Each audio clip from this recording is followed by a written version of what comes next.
Praise the Lord brothers and sisters. கர்த்தராகிய இயேசு கிறிஸ்துவின் மகா பரிசுத்த நாமத்தில் உங்கள் அனைவரும் வாழ்த்துகிறேன். இன்றைக்கு நாம பார்க்க போற படிப்பினை, நாம் தேவனுடைய ஆவியை பெற்று பரிசுத்த ஆவியினால் நாம் நடக்கிறோமா, தேவ பலத்தினால் நாம் நடக்கிறோமா என்பதை இன்றைக்கு ஆராய்ந்து பார்க்க போறோம். அப்போ நாம இந்த தேவ பலத்தை பெற்றுக்கொள்ள நமக்கு என்ன தேவை? மாம்சத்தில் இருந்த நாம ஒரு காலத்துல பலவீனர்களா இருந்தோம். ஆனா தேவ பலத்தை பெற்ற நாம இன்றைக்கு பலவீனமா இல்லாம தேவ பலத்தினால் காக்கப்பட்டு நாம் தேவனுடைய பலத்தினாலே எல்லா காரியங்களும் செய்ய தேவன் அந்த கிருபை நமக்கு அளித்திருக்கிறார். ஏன்னா தேவனுடைய பலத்தை பெற்றுக்கொள்ள நமக்கு தேவை பரிசுத்த ஆவி. அப்போ அந்த பரிசுத்த ஆவியான நமக்குள்ள வந்தார்னா நாம் பலன் அடைவோம். பலன் அடைந்த பிறகு நாம இயேசு கிறிஸ்து சாட்சியா இருப்போம். சாட்சியா இருக்கிற நாம் முடிவு பிறந்து நிலைத்திருப்போம். ஏன்னா இயேசு கிறிஸ்து வரும்போது நம்ம மேல பார்க்க போற ஒரு முத்திரை அது தேவனுடைய ஆவி. அப்போ ஹோலி ஸ்பிரிட் நமக்குள்ள இருந்தாருனாக்கா நாம் தேவனுடைய ராஜ்யத்தில் பிரவேசிக்க முடியும். அந்த பரிசுத்த ஆவியான நமக்குள்ள இருக்க வேண்டும் என்றால் நாம் என்ன செய்ய வேண்டும்? தேவனுடைய கற்பனை கை கொண்டு முடிவு பிறந்து நிலைத்திருக்க வேண்டும். வாசிக்கலாம். முதல்ல அப்போஸ்தலர் 1:8 வாசிக்கலாம். பரிசுத்த ஆவி உங்களிடத்தில் வரும்போது நீங்கள் தேவ பலனடைந்து எருசலேமிலும் யூதேயா முழுவதிலும் சமாரியாவிலும் பூமியின் கடைசி பரியந்தமும் எனக்கு சாட்சிகளாய் இருப்பீர்கள் என்றார். ஆமென். ஆமேன். எப்ப நாம பலன் அடைப்போம்? எந்த பலனை பத்தி இங்க பேசப்படுகிறதுன்னு பாத்தீங்கன்னா, ஆவில பலன் கொள்வது. மாம்சத்தை பத்தி இங்க பேசல, ஆவில பலன் கொள்வது. அப்போ நம்ம ஆவில பலன் அடைய பரிசுத்த ஆவிதான் நமக்கு தேவை. அதுக்குதான் இயேசு கிறிஸ்து முன்னதாகவே அவர் வாக்குத்தத்தம் பண்ணார். நீங்கள் எல்லோரும் எங்கும் போகாம எருசலேமிலே காத்திருங்கள், வாக்குத்தத்தம் பண்ணப்பட்டதை பெற்றுக்கொள்ளும்படி. எதை வாக்குத்தத்தம் செய்தார்? பரிசுத்த ஆவியினரை வாக்குத்தத்தம் செய்தது யார்? இயேசு கிறிஸ்து தான் வாக்குத்தத்தம் செய்தார். அதை பெற்றுக்கொள்ள நீங்கள் எருசலேமிலே காத்திருங்கள். காத்திருந்தபடியே அவர்கள் மேல் வீட்டாரையிலே 120 பேர் கூடியிருந்து வாக்குத்தத்தம் பண்ணப்பட்ட அந்த பலனை பெற்றுக் கொண்டார்கள். அதுதான் பரிசுத்த ஆவியானவர். அந்த பரிசுத்த ஆவியானவர் வரும்போது நமக்கு என்ன நடக்குமா? உங்களிடத்தில் வரும்போது நீங்கள் முதல்ல உங்களுக்கு என்ன நடக்கும்? பலன் அடைவீர்கள். எப்படிப்பட்ட பலன்? ஆவில பலன் கொள்வீர்கள். Ye shall receive power after that Holy Ghost is come upon you. அப்போ அவர் உங்களிடத்தில் வரும்போதுதான் நீங்கள் ஆவில பலன் கொள்ள போறீங்க. இந்த பலன் தான் இயேசுவின் பிள்ளைகளா இருக்க நமக்கு அத்தனை பேருக்கும் மிக மிக அவசியமானது. ஏன்னா இந்த பலத்துல நாம காக்கப்பட்டு முடிவது நிலைத்திருக்க போறோம். அவர் வரும்போது கூட அந்த முத்திரை தான் நம்ம ரட்சிக்க போகிறது. அப்ப இந்த பலன் தான் நாம் விரும்ப வேண்டும், அதை அடைய வேண்டும், அதை பெற்றுக்கொள்ள வேண்டும். அப்ப நாம இயேசுடைய பலத்தை பெற்றுக்கொண்ட பிறகு நாம அப்படியே இருப்போமா? இல்ல, நம்ம சாட்சிகளா இருக்க போறோம். எப்படி?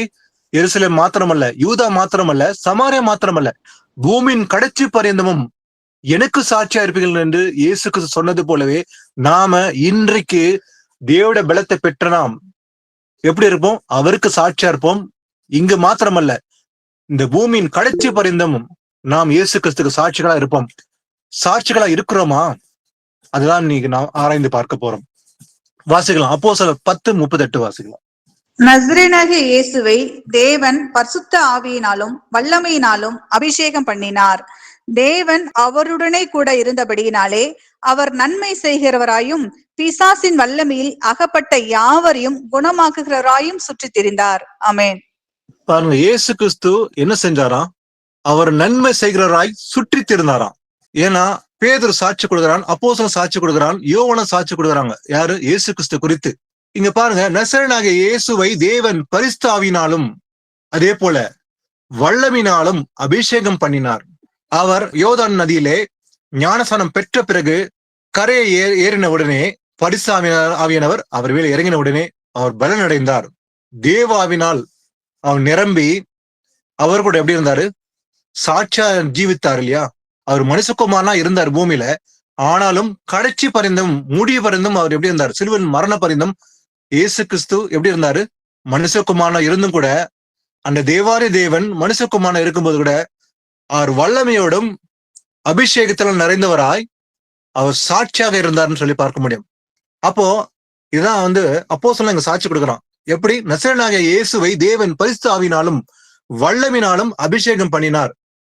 அதனால தேவன் அவரோட கூட இருந்தபடினால அவர் நன்மை செய்கிறாராயும், அது மாத்திரமல்ல பிசாசின் வல்லமை, எப்படிப்பட்ட நன்மை செய்தார் இயேசு கிறிஸ்து இந்த பூமியில? அவர் சுற்றி திரிந்தார் நன்மை செய்யும்படி. பிசாசின் வல்லமையில் அகப்பட்டவர்களை குணமாக்கும்படி அவர் சுற்றி திரிந்தார். நோய்களை குணமாக்கி, பிசாசுகளை துரத்தி, அவர்களை விடுதலை பண்ணி, அவர்களை குணமாக்கி இயேசு கிறிஸ்து கால்நடையாக சுற்றி திரிந்தார். பல மைல்கள் நடந்தே அவர் நன்மை செய்தார் என்று பார்க்க முடியும். அப்ப எந்த பலத்தினால் அவர் செய்தார்? அது மாம்ச பலத்தில் மாத்திரமல்ல, அவர் மாம்சத்தில் கூட பலன் அடைந்தது மாத்திரமல்ல, ஆவில பலன் கொண்டு அவர் நன்மை செய்தார். அப்ப இயேசு கிறிஸ்து பிள்ளைகளா இருக்க நாம கூட தேவ ஆவினால் தேவனுடைய காரியங்களை செய்யும்படி தேவன் நமக்கு அந்த பலனை தந்தருளுவார். அப்ப ஆவிடன் பலன் கொள்வதுதான் மிக மிக அவசியம். வாசிக்கலாம். மார்க் 12 இயேசு கிறிஸ்து கூறுகிற ஒரு விஷயத்தை பார்க்கலாம். மார்க் 12, 23, 24. ஆகையால் உயிர்த்தெழுதலில் அவர்கள் எழுந்திருக்கும் போது அவர்களில் எவனுக்கு அவள் மனைவியாய் இருப்பாள்? 7 பேரும் அவளை மனைவியாக கொண்டிருந்தார்களே என்று கேட்டார்கள். இயேசு அவர்களுக்கு பிரத்யுத்தரமாக, நீங்கள் வேத வாக்கியங்களையும் தேவனுடைய வல்லமையும் அறியாதினால் அல்லவா தப்பான எண்ணம் கொள்கிறீர்கள். ஆமென். இயேசு கிறிஸ்து அவர்களை பார்த்து கூறுகிறார், நீங்கள் வேத வாக்கியங்களை அதே போல தேவனுடைய வல்லமையும் அறியாத நாள் அல்லவா தப்பாக எண்ணம் கொள்கிறீர்கள். ஏன் தவறான எண்ணங்கள் வருகிறது? சிலருக்கு வேதத்தை ஆராயதுனால, அது அறியாதனாலதான் தப்பான எண்ணம் வருகிறது. ஏன்னா அவங்களுக்குள்ள ஒரு தவறான சிந்தனை இருந்தது. அப்ப தேவனுடைய வல்லமையும் அவங்க அறியல, வேத வாக்கியமும் அறியாதனால அவங்களோட கேள்வியே தவறதா இருந்தது. தவறான கேள்வி கேட்கிறாங்க. ஒரு மனுஷன் இருந்தால், ஒரு ஸ்திரீ இருந்தால், அவளுக்கு ஒரு புருஷன் இருந்தான், அவன் இறந்து போனா, அதே போல ஒன்றின் பின் ஒன்றாக இறந்த பின்பு ஒவ்வொரு சகோதரனையும் திருமணம் செய்து கொண்டால், பிறகு அவளும் இறந்து விட்டால், அதே போல உயிர்த்தெழுதல் வரும்போது அவங்கள யாரு யாருக்கு மனைவியா இருப்பா இப்படின்ற ஒரு தவறான எண்ணத்துல அவங்க கேள்வி கேட்கிறாங்க. ஏன்னா இயேசு கிறிஸ்து சொல்றாரு, நீங்கள் வேத வாக்கியத்தை நன்றாக அறியல, வேத வாக்கியங்களையும் தேவனுடைய வல்லமையும் அறியாதனால் அல்லவா தப்பான எண்ணம் கொள்கிறீர்கள். ஏன் தவறான சிந்தைகள் வருகிறது? தேவனுடைய வார்த்தையை தியானிக்காதனாலதான். அப்ப வேதத்தை நன்று அறிந்தவன் இப்படிப்பட்ட கேள்வி வராது அவனுக்கு. தவறான கேள்விகள் தவறான சிந்தனையாலதான் வருகிறது இல்லையா? அப்ப தேவனுடைய வல்லமை குறித்து அறியல, தேவனுடைய வாக்கியங்களை குறித்து அவங்க அறியாதனாலதான் தப்பான கேள்விகளையும் கேட்கறாங்க. கேள்வியே தவறா இருக்குதுன்னு பாக்குறோம். அப்ப தேவ ஆவியை பெற்ற நாம், தேவ ஆவியான நமக்குள்ள இருந்து எல்லா காரியங்களும் நமக்கு போதிக்கிறதுனால நாம் பரத்தில் வருகிற ஞானத்தை பெற்று ஞானவான்களை போல் நடப்போம். அப்போ தேவனுடைய வாக்கியங்களை அறியாதனாலதான் இந்த தவறான எண்ணங்களும் வருகிறது. அதே போல அவருடைய வல்லமை குறித்தும் அறியாமலால்தான் இது வருகிறதுன்னு சொல்லி பார்க்கிறோம். அதே போல அப்போஸ்தலனாகிய பவுல் ஒரு சாட்சி கொடுக்குறான். அவன் என்ன சொல்றான்னு பார்க்கலாம். 1 கொரிந்தியர் 1ஆம் அதிகாரம் 17, 18. ஞானஸ்நானத்தை கொடுக்கும்படி கிறிஸ்து என்னை அனுப்பவில்லை, சுவிசேஷத்தை பிரசங்கிக்கவே அனுப்பினார். கிறிஸ்துவின் சிலுவை வீணாய் போகாதபடிக்கு சாதுரிய ஞானமில்லாமல் பிரசங்கிக்கவே அனுப்பினார். சிலுவையை பற்றிய உபதேசம் கெட்டு போகிறவர்களுக்கு பைத்தியமாய் இருக்கிறது, ரட்சிக்கப்படுகிற நமக்கோ அது தேவபலனாய் இருக்கிறது. ஆமென். எது தேவபலனாய் இருக்கிறதா? சிலுவையை பற்றிய உபதேசம் கெட்டு போகிறவங்களுக்கு அது பைத்தியக்காரன் போல தோணும் அவங்களுக்கு இல்லையா? அப்போ ஞானஸ்தானத்தை கொடுக்கும்படி கிறிஸ்து என்னை அனுப்பவில்லைன்னு சொல்லி பவுல் சொல்றாரு. அதற்காக நான் வரல, நான் எதற்காக சுவிசேஷத்தை பிரசங்கிக்கவே அனுப்பினார். அப்போ அந்த சுவிசேஷம் அறிவிக்கப்பட என்ன இயேசு கிறிஸ்து அனுப்பினார் சொல்லி பவுலும் சாட்சி கொடுக்கிறார். அது மாத்திரமல்ல, கிறிஸ்துவின் சிலுவையை எப்படிப்பட்ட சுவிசேஷம்? கிறிஸ்துவின் சிலுவை வீணாய் போகாதபடிக்கு சாதுரிய ஞானம் இல்லாமல் பிரசங்கிக்கவே அனுப்பினார். அதே மாத்திரமல்ல, சிலுவை பற்றிய உபதேசம் கெட்டு போறவர்களுக்கு அது பைத்தியமா இருக்கிறது. இன்னைக்கு உலகத்துல அப்படிதான் இருக்குது.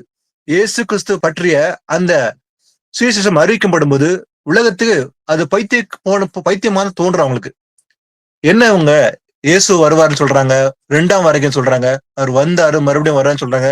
ஏன்னா அவங்களுக்கு அது பைத்தியக்காரன் போதான் தோன்றும். ஆனா நமக்கோ எப்படி இருக்குது? அது தேவபலனா இருக்குன்னு பவுல் சொல்றாரு. ரட்சிக்கப்படுற நமக்கு, ஏன்னா அந்த ரட்சிப்பை அவங்க அடையாதனாலதான், அந்த ரட்சிப்பு கொடுத்த அந்த அருமையை தெரியாதனாலதான் அது அவங்களுக்கு பைத்தியமா இருக்கிறது. ஆனா ரட்சிக்கப்படுற நமக்கு எது தேவபலனா இருக்குது? சிலுவை பற்றிய உபதேசம். அப்போ இந்த சுவிசேஷம் நமக்கு எப்படி இருக்குமா? தேவபலன். அப்ப இந்த வசனம் கேட்கிற நமக்கும் வாசிக்கிற நமக்கும் இது தேவபலனா இருக்க போகுது. அப்ப இந்த தேவபலத்தினால் நாம் காக்கப்பட்டு நாம் நிலைத்திருந்து அந்த ரட்சிப்பை அடைய போகிறோம். ஏன்னா ரட்சிக்கப்படுகிறோம், நமக்கும் அது தேவபலன் சொல்லி பார்க்கிறோம் இல்லையா? வாசிக்கலாம். அடுத்தது 1 கொரிந்தியர் 1:24. ஆகிலும் யூதரானாலும் கிரேக்கரானாலும் எவர்கள் அழைக்கப்பட்டிருக்கிறார்களோ அவர்களுக்கு கிறிஸ்து தேவபலனும் தேவ ஞானவுமாய் இருக்கிறார். ஆமென். ஆமேன். கிறிஸ்து தேவபலனும் தேவ ஞானமா இருக்கார். யாருக்கு? ஆகிலும் யூதரானாலும் சரி. ஏன்னா இன்னைக்கு யூதர் என்றும் கிரேக்கர் என்றும் இல்லை, ஆணும் என்றும் பெண்ணும் என்றும் வித்தியாசமே கிடையாது. எல்லாரும் இயேசு கிறிஸ்துக்குள்ள சகோதர சகோதரிகளாக சமமாக தான் இருக்கிறோம். உயர்வு தாழ்வு என்று ஒன்றுமே இல்லை இன்னைக்கு. அப்போ ஆங்கிலம் யூதனாலும் சரி கிரேக்கரானாலும் சரி எவர்கள் அழைக்கப்பட்டிருக்கிறார்களோ அவர்களுக்கு எப்படி இருக்குது? கிறிஸ்து தேவபலனும் தேவ ஞானமா இருக்கிறார். அப்ப நமக்கு கூட தேவபலனும் தேவ ஞானமா இருக்குது எது? கிறிஸ்து தான் இல்லையா? அப்போ சிலுவை பற்ற உபதேசம் கெட்டு போனுக்கு பைத்தியமா இருக்கும்னு சொல்லி பார்த்தோம். ஆனா நமக்கு எப்படி இருக்குது? தேவபலன். அதே போல அழைக்கப்பட்டிருக்கிற நமக்கு, தெரிந்து கொள்ளப்படுற நமக்கு கிறிஸ்து தான் தேவபலனா இருக்கிறாரு. அதே போல தேவ ஞானமா இருக்கிறார். 1 கொரிந்தியர் 2:4-5.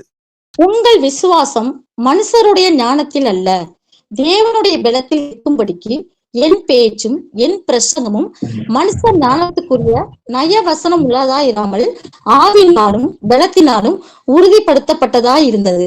ஆமேன். ஆமேன். உங்கள் விசுவாசம் மனுஷருடைய ஞானத்தினால் அல்ல. பவுல் சொல்லும்போது கொரிந்தி பட்டணத்துக்கு சொல்லும்போது உங்கள் விசுவாசம் மனுஷருடைய ஞானத்தினால் அல்ல, தேவனுடைய பலத்தினால் நிற்கும்படிக்கு. அப்போ நம்முடைய விசுவாசம் இதெல்லாம் நிற்குது. இன்னைக்கு விசுவாசம் இல்லாம சில காலம் பின்வாங்கி போறாங்க இல்லைங்களா? அப்போ தேவ பலத்துல நிற்கும்படிதான். அப்ப நமக்கு தேவையானது எது? இந்த விசுவாசம் முடிவடைந்து நிலைத்திருக்க நமக்கு தேவையான தேவ பலன். ஏன்னா உங்கள் விசுவாசம் மனுஷனுடைய ஞானத்தினால் அல்ல, தேவனுடைய பலத்தால் நிற்கும்படிக்கு என் பேச்சும் என் பிரசங்கமும் எப்படி இருக்குதா? மனுஷ ஞானத்துக்குரிய நய வசனம் உள்ளதா இல்லாம ஆவியினாலும் பலத்தினாலும் உறுதிப்படுத்தப்பட்டிருக்கிறது. பவுல் சொல்வது பாருங்க, விசுவாசம் மனுஷன் ஞானத்தால், என்னுடைய விசுவாசம் ஞானம் மனுஷனது போல ஞானம் போல இல்ல, ஆனா தேவனுடைய பலத்தினால் நிற்கும்படிக்கு என் பேச்சும் சரி என் பிரசங்கமும் எப்படி இருக்குதான்? மனுஷன் ஞானத்துக்குரிய நய வசனம் உள்ளதா இல்லாம ஆவியினாலும் பலத்தினாலும் உறுதிப்படுத்தப்பட்டிருக்கிறது. அப்போ நம்முடைய பேச்சு ஆவியினாலும் தேவனுடைய பலத்தினாலும் உறுதிப்பட்டு இருக்கிறதா? அப்படி இருந்தா சுவிசேஷம் அறிவிப்போம். நாம அதே போல இந்த விசுவாசத்துல உறுதியா இருந்து முடிவதும் நிலைத்திருப்போம் என்று நாம் அறிந்து கொள்ள முடியும்.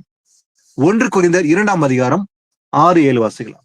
அப்படி இருந்தும் தேறினவர்களுக்குள்ளே ஞானத்தை பேசுகிறோம், இப்பிரபஞ்சத்தின் ஞானத்தை அல்ல, அழிந்து போகிறவர்களாகிய இப்பிரபஞ்சத்தின் பிரபுக்களுடைய ஞானத்தையும் அல்ல. உலக தோற்றத்திற்கு முன்னே தேவன் நம்முடைய மகிமைக்காக ஏற்படுத்தினதும் மறைக்கப்பட்டதுமாய் இருந்த ரகசியமான தேவ ஞானத்தையே பேசுகிறோம். ஆமென். அப்படி இருந்தும் பவுல் சொல்லுகிறான், அதாவது என் பேச்சும் என் பிரசங்கமும் மனுஷ ஞானத்துக்குரியதா இல்லாம ஆவினாலும் பலத்தினாலும் உறுதிப்படுத்தப்பட்டிருக்கிறது. அப்படி இருந்தும் கூட தேறினவருக்குள்ளே ஞானத்தை பேசுகிறோம். என்னத்தை பேசுகிறோம்? தேவ ஞானத்தை பேசுகிறோம், இப்பிரபஞ்ச ஞானத்தை அல்ல. இந்த லோகாதிபதியுடைய இந்த உலகத்தின் காரியங்களை இல்ல பிலாசபியா நாம் பேசல, அந்த ஞானம் அல்ல. அழிந்து போகிறவர்களாகிய இப்பிரபஞ்சத்தின் பிரபுக்களுடைய ஞானத்தையும் அல்ல. பிரபுக்கள் பேசுகிற அந்த ஞானம் பத்தி நான் பேசல. ஆனா உலக தோற்றத்துக்கு முன்னே தேவன் நம்முடைய மகிமைக்காக ஏற்படுத்தினது. இந்த உலகத்தை உண்டாக்கத்துக்கு முன்னாலவே தேவன் நம்முடைய மகிமைக்காக ஏற்படுத்தினதும் அதே போல மறைக்கப்பட்டதுமா இருந்த ரகசியம். எந்த ரகசியம்? மறைக்கப்பட்டிருந்த ரகசியம் எது? தேவ ஞானத்தையே பேசுகிறோம். அப்ப பரத்திலிருந்து ஞானத்தை பேசுகிறோம்னு சொல்லி பவுல் இங்க சாட்சி கொடுக்கிறார். அப்ப நாம கூட ஒரு காலத்துல தேவனை அறியாத போலதான் இருந்தோம். கிறிஸ்துவர் என்று பெயர் பெற்றிருந்தும் கூட சத்தியத்தை அறியாதபடிக்கு நம்முடைய மனக்கண்கள் குருடாக்கப்பட்டிருந்த ஒரு காலத்துல இருந்தோம். ஆனா தேவன் கிருபையினாலே நம் கண்களை திறந்து வேத வாக்கியங்கள் ஆராய்ந்து பார்க்கும்படி, அது நிலைத்திருக்கும்படி நம்முடைய உள்ளத்திலே ஆண்டவர் இந்த வசனங்களை விதைத்தார். அதனால நாம இன்னைக்கு அதுல இருந்து விலகி இன்னைக்கு நாம எப்படி பேசுறோம்? அதே போலதான் தேவ ஞானத்தை பேசுகிறோம். மனுஷனுடைய ஞானமும் அல்ல, பிரபுக்களுடைய ஞானமும் அல்ல, மறைக்கப்பட்டிருந்த அந்த ரகசியமான தேவ ஞானத்தை நாமும் பேசுகிறோம் அல்லவா? ஆமீன். அடுத்தது வாசிக்கலாம். அப்போஸ்தலர் 4-10 வாசிக்கலாம். பிரதான ஆசாரியனாகிய அன்னாவும் காய்பாவும் யோவானும் அலெக்சந்தரும் பிரதான ஆசாரியருடைய குடும்பத்தார் யாவரும் எருசலேமிலே கூட்டங்கூடி அவர்களை நடுவே நிறுத்தி, நீங்கள் எந்த வல்லமையினாலே எந்த நாமத்தினாலே இதை செய்தீர்கள் என்று கேட்டார்கள். அப்பொழுது பேதுரு பரிசுத்தாவியினாலே நிறைந்து அவர்களை நோக்கி, ஜனத்தின் அதிகாரிகளே, இஸ்ரேவேலின் மூப்பர்களே, பிணியாளியா இருந்த இந்த மனுஷனுக்கு செய்யப்பட்ட உபகாரத்தை குறித்து எதினாலே இவன் ஆரோக்கியமானான் என்று நீங்கள் இன்று என்னிடத்தில் விசாரித்து கேட்டால், உங்களால் சிலுவையில் அறையப்பட்டவரும் தேவனால் மரித்தோரிலிருந்து எழுப்பப்பட்டவருமாயிருக்கிற நசரேனாகிய இயேசு கிறிஸ்துவின் நாமத்தினாலேயே இவன் உங்களுக்கு முன்பாக சொஸ்தமாய் நிற்கிறான் என்று உங்கள் எல்லோருக்கும், இஸ்ரேல் ஜனங்கள் எல்லோருக்கும் தெரிந்திருக்க கடவுது. ஆமென். ஆமென். பாருங்க, அந்த பிரதான ஆசாரனாகிய அண்ணா, இந்த காயு, யோவானு, அலெக்சாண்டர் இவங்க எல்லாம் என்ன பண்றாங்க, ஒரு கூட்டம் கூடி எருசலேம் என்ன பண்றாங்க, அவங்க நடுவே நிறுத்திட்டு அப்போஸ்தலர்களை, நீங்கள் எந்த வல்லமையினாலே எந்த நாமத்தினாலே இதை செய்தீர்கள் என்று கேட்டார்கள். ஏன்னா அவங்களுக்குள்ள எரிச்சல் இருந்தது, பொறாமை இருந்தது, இயேசு நாமத்தை பத்தி உபயோகப்படுத்த கூடாது அப்படின்ற ஒரு எரிச்சல் அவங்களுக்குள்ள இருந்தால அவங்க சொல்றாங்க, இந்த மனுஷன் சொத்தம் ஆக்கினீங்க சரி, ஆனா எந்த வல்லமையினா செய்தீங்க, எந்த நாமத்தினா செய்தீங்க. இப்போ நல்லா கவனிக்க வேண்டிய ஒரு விஷயம் பாத்தீங்கன்னா, ஒரு மனுஷன் சொஸ்தமாகிறது நம்முடைய முயற்சினால் அல்ல. இப்போ ஒருத்தனுக்கு ஜெபம் செய்யறோம், அதே போல அந்த ஜெபத்தினால் அவன் விடுதலை ஆக்கப்பட்டவனாக அவன் சுகமாறனா, அதுக்கு நம்முடைய முயற்சி கிடையாது. அது காரணம் என்ன, தேவனுடைய நாமத்துல சுகமாகறான், தேவனுடைய வல்லமைனா சுகமாகறான். அப்போ இங்க கூட அதான் கேக்குறாங்க, எந்த நாமத்தினாலே எந்த வல்லமையினாலே இதை செய்தீர்கள்.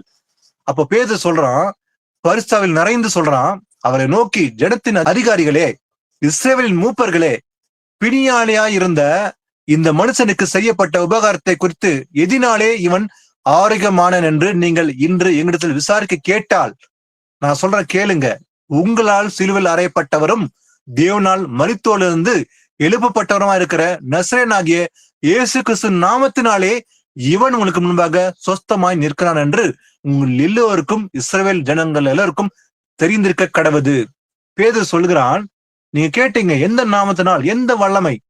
அப்போ பேதுரு கூறுகிறான், நசரேயனாகிய இயேசு கிறிஸ்து நாமத்தினாலதான் இவன் சுகமடைந்து சொஸ்தமாய் நிற்கிறான் என்று சாட்சி கொடுக்கிறான். அப்போ ஒரு மனுஷன் சுகமாய் சொஸ்தமாய் நிற்பதுக்கு காரணம் நம்முடைய முயற்சி அல்ல, தேவனுடைய நாமத்தினால்தான் அவன் சுகமாகறான். அந்த நாமத்துக்கு வல்லமை இருப்பதனால் அந்த நாமத்தினால் சுகமாக்கப்பட்டான்னு சொல்லி அவங்க முன்பாக சாட்சி விடுகிறது யாரு, பேதுரு சாட்சி விடுறான். அந்த இயேசப்பா சொல்றாரு, பூமியில பாவங்களை மன்னிக்க மனுஷகுமாரனுக்கு அதிகாரம் உண்டு என்பதை நீங்கள் அறிய வேண்டும் என்று சொல்லி திமிர்வாத கண்ணை நோக்கி என்ன சொல்றாரு, நீ எழுந்து உன் படுக்கை எடுத்துக்கொண்டு உன் வீட்டிற்கு போன்னு சொல்லி இயேசு கிறிஸ்து சுகம் கொடுக்கிறார். ஏன்னா பூமியில பாவங்களை மன்னிக்க யாருக்கு அதிகாரம் உண்டு, மனுஷகுமாரனுக்கு அதிகாரம் உண்டு, இயேசு கிறிஸ்து கூறார். அப்ப இயேசு கிறிஸ்துக்கு ஒருத்தனை சுகம் கொடுக்கறதுக்கு அந்த அதிகாரம் இருக்கு இல்லையா, அப்போ அந்த நாமத்துக்கு தான் அந்த அதிகாரம் இருக்குது. அப்ப இயேசுன்ற நாமத்துக்கு வல்லமை இருக்குது. அப்போ அந்த நாமத்துலதான், அந்த அதிகாரத்தான் ஒரு மனுஷன் சுகமாகறான் இல்லையா. அப்போ இன்றைக்கு ஒரு மனுஷன் சுகங்காரத்துக்கு காரணம் இன்னொரு மனுஷன் அல்ல. ஆனா இன்னைக்கு மனுஷர்கள் சுகமாறதுனால ஒரு மனுஷனுக்கு தான் மேன்மையை செலுத்துறாங்க. பாருங்க, அவர் வரம் பெற்றவர், அவர் கை வைத்த உடனே சுகமாய் விட்டான். அவர் வரம் பெற்றவர் வந்த உடனே பிசாசு அவங்களை ஓடி விட்டது. அப்போ ஒரு மனுஷனுக்குள்ள அந்த மேன்மை இல்லை. அப்போ கர்த்தர் தான் ஒருத்தனை விடுதலை ஆக்குறார். இயேசு கிறிஸ்து நாமத்துக்கு தான் அந்த வல்லமை உண்டு. இயேசு கிறிஸ்து நாமத்துல தான் அந்த பிசாசு ஓடுது. அப்போ ஒரு நோய் சுகமாகறதும் பிசாசு வெளியே போறதும் காரணம் ஒரு மனுஷன் செயல்னால அல்ல, தேவனுடைய வல்லமையினாலதான். அந்த நாமத்துக்கு தான் அந்த அதிகாரமே உண்டு. அந்த அதிகாரத்துலதான் ஒரு பிசாசு வெளியே துரத்த முடியும். வாசிக்கலாம், அப்போஸ்தலர் 4:33 வாசிக்கலாம். கர்த்தராகிய இயேசுவின் உயிர்த்தெழுதலை குறித்து அப்போஸ்தலர்கள் மிகுந்த பலமாய் சாட்சி கொடுத்தார்கள். அவர்கள் எல்லோரும் மேலும் பூர்ண கிருபை உண்டாயிருந்தது. ஆமேன்.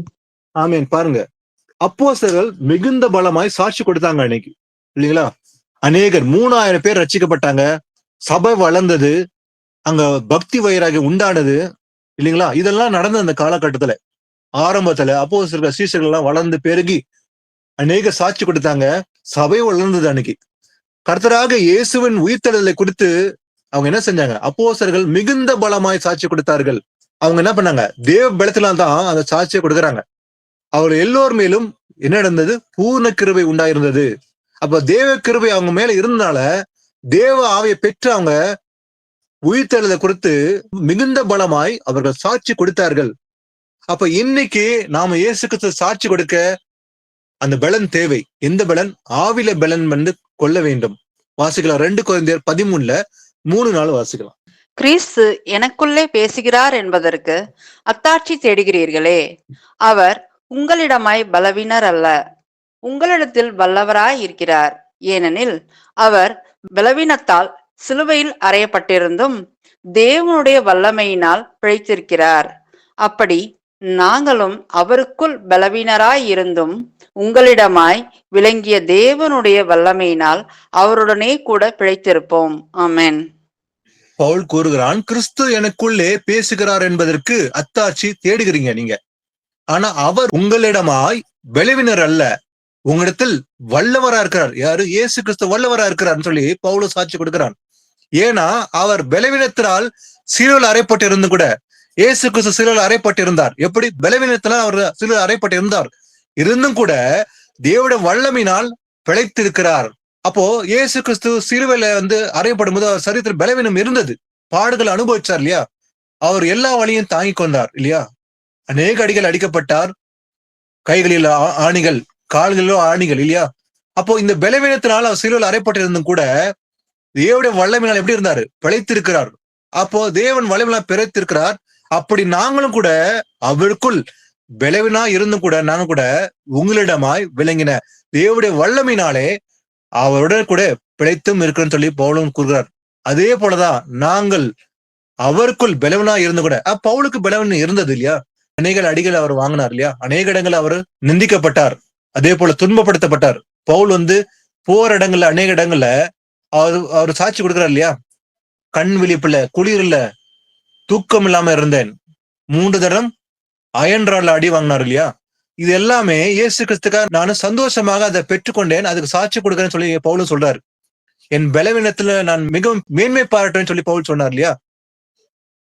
அப்போ அந்த பலவீனம் எல்லாம் அதே போலதான் எனக்கும் இருந்ததுன்னு பவுல் சொல்றாரு. அப்படி நாங்களும் அவருக்குள் பலவீனா இருந்தும் கூட உங்களிடமாய் விளங்கின தேவனுடைய வல்லமையினாலே அவருடன் கூட பிழைத்தும் இருக்கிறோம். அப்போ நாங்க தேவனுடைய வல்லமையினால் பிழைத்திருக்கிறோம். பலவீனம் இருந்தது, ஆனாலும் தேவனுடைய வல்லமையினால் தான் நாம் பிழைத்திருக்கிறோம்.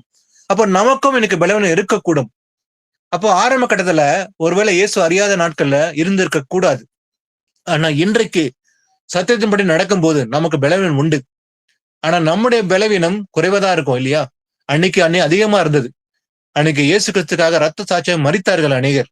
1260 வருஷம் காலகட்டத்துல போப்பின் அந்தி கிறிஸ்து ஆட்சியில அநேகர் வந்து கொல்லப்பட்டார்கள், துன்பப்படுத்தப்பட்டார்கள், தங்கள் ஜீவனை கொடுத்தார்கள். இயேசு கிறிஸ்துக்காக தைரியமாக சாட்சியாக இருந்து தேவ பலத்தினால் அவர்கள் வந்து என்ன பண்ணாங்க? சாட்சி கொடுத்தாங்க அவங்க எல்லாருமே. அப்போ அதே போலதான் பவுலும் கூட சாட்சி கொடுக்கிறான். நாங்க பலவீனா இருந்தோம், ஆனா அவருடைய வல்லமையில, தேவனுடைய வல்லமையினாலே அவருடைய கூட நாம் பிழைத்திருக்கிறோம் சொல்லி பவுலும் தைரியமா சாட்சி கொடுக்கிறான். வாசிக்கலாம், சங்கீதம் 68:35 வாசிக்கலாம். தேவனே, உமது பரிசுத்த தலங்களிலிருந்து பயங்கரமாய் விளங்குகிறீர். இஸ்ரவேலின் தேவன் தம்முடைய ஜனங்களுக்கு பலனையும் சத்துவத்தையும் அருளுகிறவர். தேவனுக்கு ஸ்தோத்திரம் உண்டாவதாக. ஆமென். தேவனே, உமது பரிசுத்த தலத்திலிருந்து பயங்கரமாய் விளங்குகிறீர். இஸ்ரவேலின் தேவன் தம்முடைய ஜனங்களுக்கு என்ன தருகிறார்?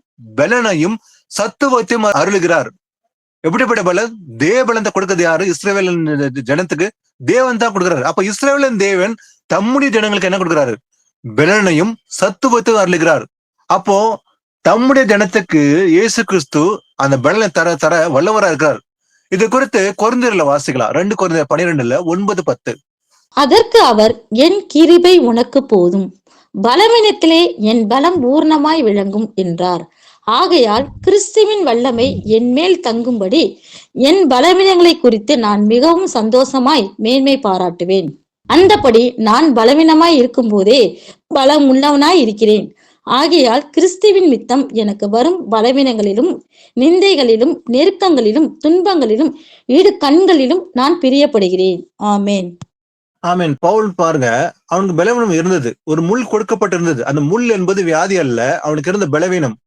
ஏன்னா அந்த சரீரத்துல அவனுக்கு பாடுகள் இருந்தது. இயேசுவின் நாமத்தை நிமித்தமாக பவுலுக்கு அநேக பாடுகள் இருந்தது சரீரத்துல. அது வியாதி அல்ல. அவன் இயேசு கிறிஸ்துக்காக அடிகளை வாங்கினான். அதே போல அவன் சரீரத்துல காயங்கள் இருந்தது. அந்த காயத்தினால் பலவீனம் அடைந்து தேவனை நோக்கி விண்ணப்பம் பண்ணினான். அப்போ ஆண்டவர் சொல்றாரு, அதற்கு அவர், என் கிருபை உனக்கு போதும், பலவீனத்திலே என் பலன் பூர்ணமாய் விளங்கும். அப்போ சரீரத்தில் பாடுகள் இருந்தது. நம்ம முந்தின வசனம் வாசித்தோம் இல்லைங்களா? அப்ப தேவ பலத்தில் நாம காக்கப்பட்டிருக்கிறோம். அப்ப பவுலுக்கு பலவீனம் இருந்தது, அதனால அவன் வேண்டிக் கொள்கிறான். அப்ப ஏசப்பா சொல்றாரு, பலவீனத்திலே என் பலன் பூர்ணமாய் விளங்கும், ஆகையால் கிறிஸ்துவின் வல்லமை என் மேல் தங்குபடி என் பலவீனை குறித்தே நான் மிகவும் சந்தோஷமாய் மேன்மை பாராட்டுவேன். பவுலுக்கு பலவீனம் இருந்தது. அதே போல பவுல ஆண்டவர் திடப்படுத்துறார். பலவீனத்துல என் பலன் பூர்ணமா திடப்படுத்தும் போது பவுல் சந்தோஷமா சொல்றான். என்ன சொல்றான்? கிறிஸ்துவின் வல்லமை என் மேல் தங்கும்படி என் பலவீனை குறித்து நான் மிகவும் சந்தோஷமாய் மேம்படுவேன். நான் பிரியப்படுகிறேன். இந்த பலவீனம் நல்லதுதான், நான் கிறிஸ்துக்காக அனுபவிக்க நான் பிரியப்படுகிறேன்னு சொல்லி பவுலும் சாட்சி கொடுக்கிறான். அது மாத்திரமல்ல, அந்தபடி நான் பலவீனமா இருக்கும் போதே பலம் உள்ளவனா இருக்கிறேன். அப்ப பலவீனம் இருக்கும் போதே எப்படி பலவீனமா இருக்கிறேன்?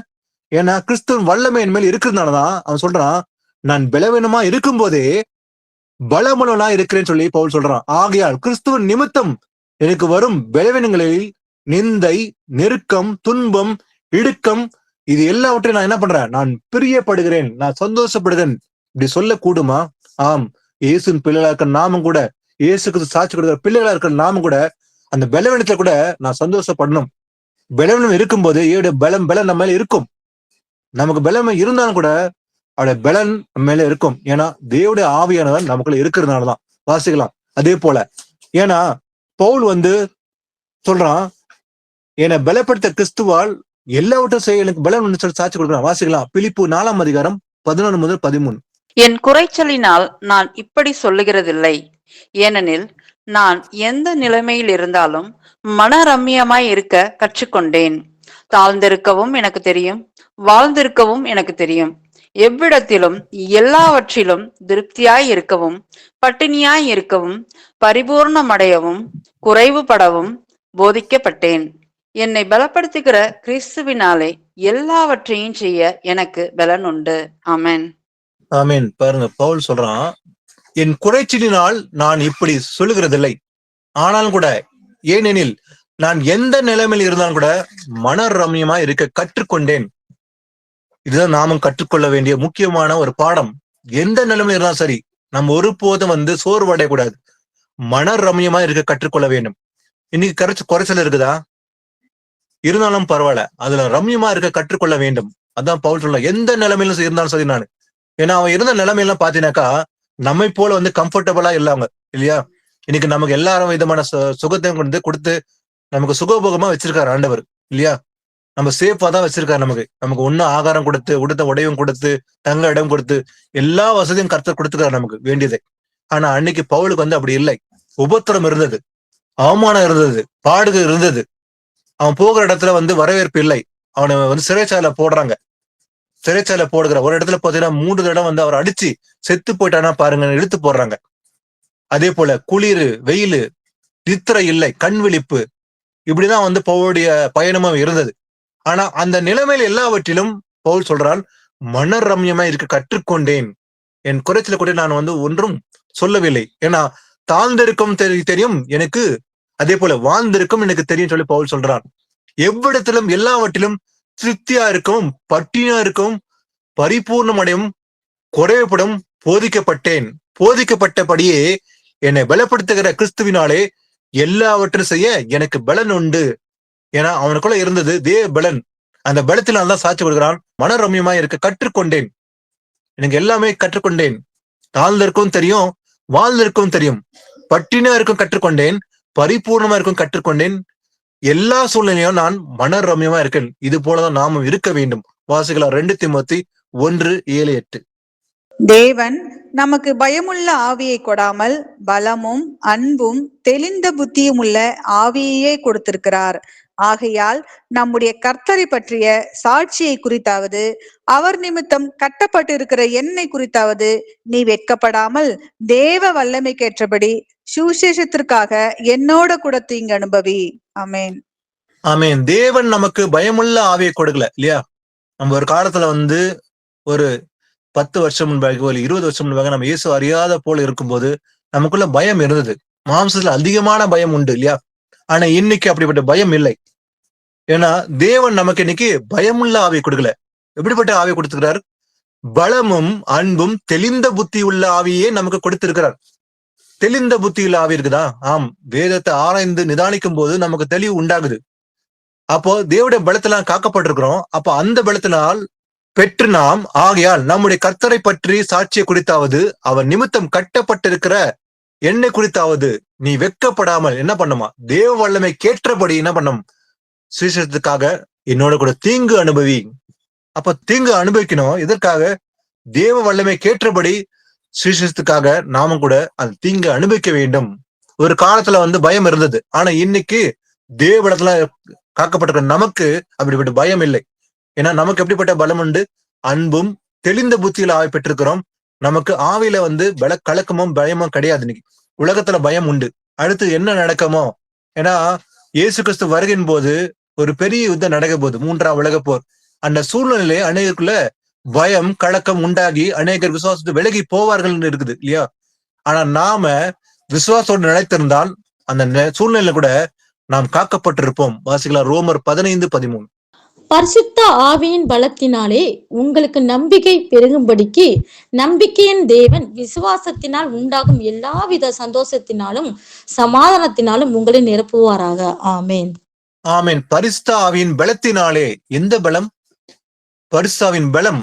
இதுதான் நமக்கு தேவை இல்லையா? அப்ப இந்த பலம் நமக்குள்ள இருந்தா நான் இயேசுக்கு சாட்சியா இருப்போம். நமக்குள்ள பயம் இருக்காது. அப்ப பரிசுத்த ஆவியின் பலத்தினாலே உங்களுக்கு நம்பிக்கை பெருகும்படிக்கு. அப்ப நம்முடைய நம்பிக்கை பெருக பரிசுத்தாவின் பலம் நமக்கு தேவை இல்லையா? அப்ப நம்முடைய நம்பிக்கை பெருகிறதுக்கு பரிசுத்தாவை பெற்றுக்கொண்டு அந்த நம்பிக்கையின் தேவன் விசுவாசத்தால் உண்டாகும் எல்லா விதமான சந்தோஷத்தினாலும் சமாதானத்தினாலும் உங்களை நிரப்புவாரு. அப்ப நம்முடைய உள்ளம் சமாதானத்தால் நிரம்பி இருக்குதா? சந்தோஷம் நிறைய இருக்குதா? நமக்குள்ள சந்தோஷம் இருக்குதா? சமாதானம் இருக்குதா? அப்ப நாம அந்த பரிசுத்தாவை பெற்றிருந்தா நமக்குள்ள என்ன இருக்கும்? சந்தோஷம், சமாதானம் இருக்கும். ஏன்னா ஆவின் கனியில முக்கியமான எது? இந்த அன்பு இல்லையா? அதே போல அன்பு மாத்திரமல்ல, சமாதானம், சந்தோஷம் எல்லாமே ஆவின் கனிகள். இப்ப ஆவின் கனி நமக்குள்ள இருந்தால் நம்ம சந்தோஷம் இருக்கும், சமாதானம் இருக்கும். ஏன்னா பரிசுத்த ஆவியின் பலத்தினால் உங்களுக்கு நம்பிக்கை பெருகும்படிக்குதான் எழுதப்பட்டிருக்கு இல்லையா? அப்ப அந்த நம்பிக்கையின் தேவன் விசுவாசம் உண்டாகும் எல்லாவித சந்தோஷத்தினாலும் சமாதானத்தினாலும் உங்களை நிரப்புவாரு. நிரப்பப்பட்டிருந்தால் நாம கூட சந்தோஷத்தோடு நம்ம சமாதானத்தோடு இருப்போம். வாசிக்கலாம் ரோமர் 1:16. கிறிஸ்துவின் சுவிசேஷத்தை குறித்து நான் வெட்கப்படேன். முன்பு யூதரிலும் பின்பு கிரேக்கரிலும் விசுவாசிக்கிறவன் எவனோ அவனுக்கு இரட்சிப்பு உண்டாவதற்கு அது தேவபலனாய் இருக்கிறது. ஆமென். ஆமென். எது தேவபலனா இருக்குதா? கிறிஸ்துவின் சுவிசேஷத்தை குறித்து நான் வெட்கப்படேன். நான் ஒருபோது வெட்கப்படுவதில்லை. இயேசு கிறிஸ்துக்காக நான் தைரியமா சுவிசேஷத்தை அறிக்கிறேன் போல் சொல்கிறேன். அதே போல நமக்கு அந்த விசுவாசம் வேண்டும். ஒருபோதும் கிறிஸ்துவின் சுவிசேஷத்தை அறிக்க நாம் வெட்கப்படக்கூடாது.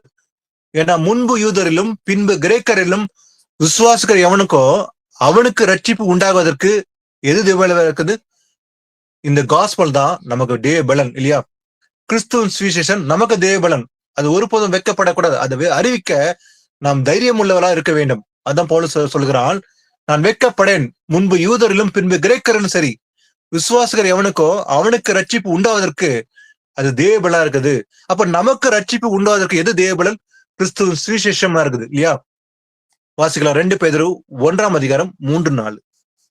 தம்முடைய மகிமையினாலும் காருண்யத்தினாலும் நம்மை அழைத்தவரை அறிகிற அறிவினாலே ஜீவனுக்கும் தேவ பக்திக்கும் வேண்டிய யாவற்றையும் அவருடைய திவ்ய வல்லமையானது நமக்கு தந்தருளினதுமன்றி இச்சையினால் உலகத்தில் உண்டான கேட்டுக்கு தப்பி திவ்ய சுவாபத்துக்கு பங்குள்ளவர்களாகும் பொருட்டு மகா மேன்மையும் அருமையான வாக்குத்தத்தங்களும் அவைகளினாலே நமக்கு அளிக்கப்பட்டிருக்கிறது.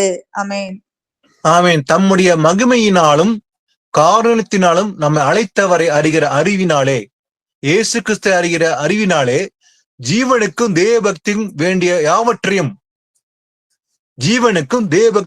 யாவற்றையும் அவருடைய திவ்ய வல்லமையினாலே வல்லமையான, எப்படிப்பட்ட வல்லமை? திவ்ய வல்லமை. அவருடைய திவ்ய வல்லமையானது நமக்கு தந்திடும் என்று இச்சையினாலும் உலகத்தில் உண்டான கேட்டுக்கு தப்பி திவ்ய சுபாத்துக்கு பங்குள்ள ஆகும் பொருட்டு மகா மேன்மையும் அருமையுமான வாக்கு தத்தங்களும் அப்படினால் நமக்கு அருளப்பட்டிருக்குது, அளிக்கப்பட்டிருக்குது. அப்போ வாக்கு தத்தம் சொல்லி இன்னைக்கு நிறைய பேர் சொல்றாங்க. ஆனா உண்மையான வாக்கு தத்துவத்தை அறியாம இருக்கிறாங்க இல்லையா? நித்தியன் அளிப்பேன் என்பதே அவர் நமக்கு செய்த வாக்கு தத்தம்.